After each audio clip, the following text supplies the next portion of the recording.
Love லவ்ல என்னைக்குமே force பண்ணக்கூடாது.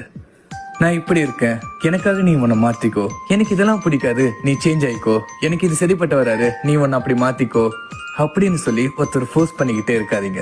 லவ்ல ஃபோர்ஸ் பண்றது ரொம்ப தப்பான விஷயம். அதே போல ஒரு பர்சன் நம்மளுக்கு செட் ஆவாங்கன்னு நினைச்சு அவங்க கிட்ட போய் லாக் ஆயிடக்கூடாது. ஃபியூச்சர்ல தான் தெரியும் நம்ம எவ்வளவு சஃபர் ஆக போறோம்னு. சோ லவ் பொறுத்த வரைக்கும் பிளைண்டா நம்பாதீங்க. நம்ம ஆர்வக்கோளார நாம ஒருத்தர் கம்ஃபர்ட்டா இருப்போம்னு நினைச்சு போவோம். ஆனா நம்மளோட ஒருத்தர் கம்ஃபர்ட்டா கிடைச்சாங்கன்னா நம்மள விட்டுட்டு அவங்க கிட்ட போயிருவாங்க. பின்னாடி ஃபியூச்சர்ல சஃபர் ஆகுறது நம்ம தான். அதே போல லவ்ல ரெண்டு பேருமே சாக்ரிஃபைஸ் பண்ணணும். ஒருத்தர் மட்டுமே சாக்ரிஃபைஸ் பண்ணி இன்னொருத்தரை ஃபோர்ஸ் பண்ணிக்கிட்டே இருந்தா இந்த பொம்மை போல மிஸ் மேட்சா தான் இருக்கணும்.